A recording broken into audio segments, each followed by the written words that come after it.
Hello, Resurrection. It's February the 4th. It's cold and it's dreary and it's cloudy and it's rainy.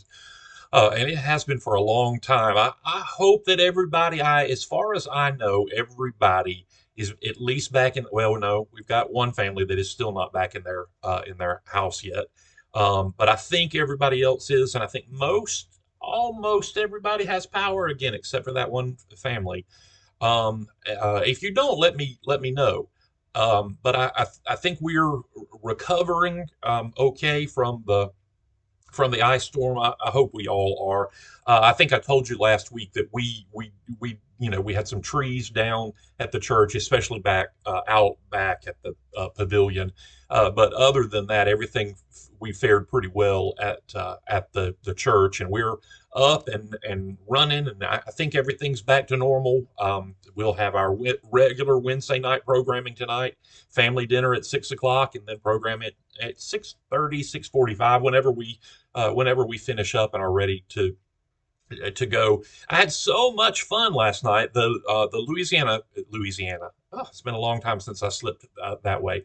The Nashville Philharmonic was in the parish hall rehearsing last night. That was so much fun. We had the orchestra in the parish hall. We had the Franklin Light Opera in the church. We had the Torah Club Bible study going on in the conference room, and I love it. I think you know about me that some buzz and some activity and even a little chaos in the church is, I think, good. I think it's a very good thing.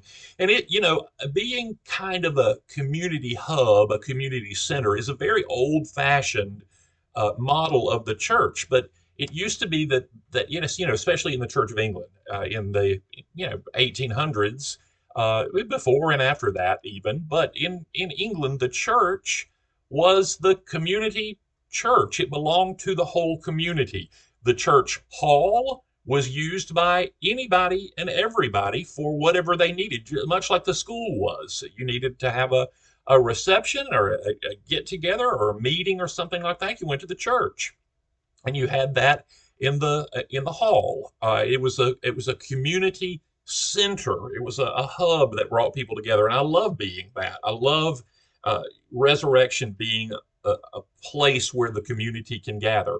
I very, very, very rarely say no to an outside group that asks if they can come in. I have said no to some, and I think you would agree with me to the ones that I say no to. But for the most part, if our community wants to use our church, the doors are wide open. I love that. I want us to be that. And, any way we can get somebody in the door, even if it's not for a worship service, any way we can get somebody in the door is progress, is headway. And I'm all for it. So the orchestra was sawing away last night. The light opera was singing away. We were studying.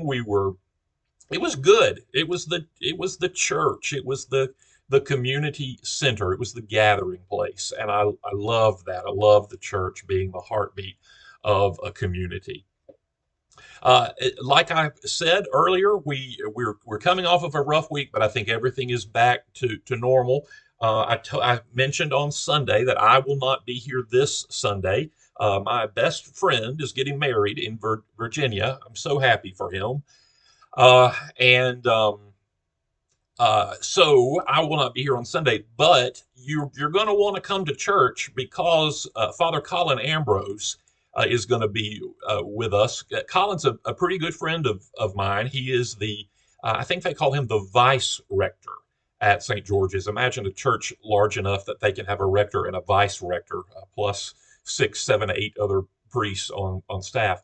But you're going to really like Colin. He's reserved and he's thoughtful. He's smart as a whip. He's kind. He's a good guy. And I've never heard him preach, so I'll be looking for the review. Now remember, when I go away and someone else preaches from the pulpit, and I ask you how the sermon was, the appropriate answer is even if it was great, right? Or another good answer is it was great, but not as good as you, Chad. Those are the appropriate answers. All right. So I'm coaching you up on that right now. Those are the only two answers I want. I don't care if he was Billy Graham himself. Those are the two answers I want. I'm kidding, but you are really going to enjoy getting to know Colin. You ought to get to know Colin.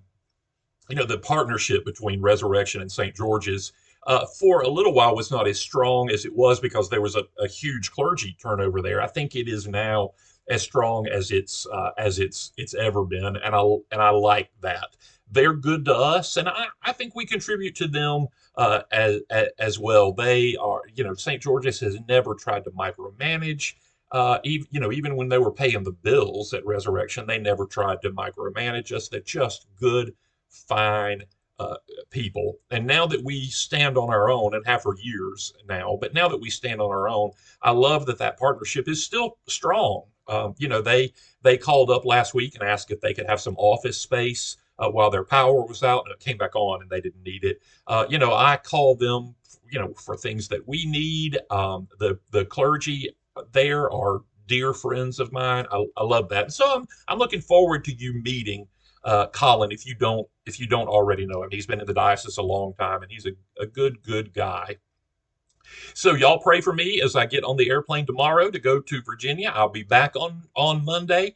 And in the meantime, y'all hold the fort down for me. Somebody take care of Colin. Make sure he's got everything he needs, and acolytes and servers and limbs and all that. I count on y'all in these times that I'm out, and I appreciate you for the work that you do for your church. I love you, and I'll see you soon.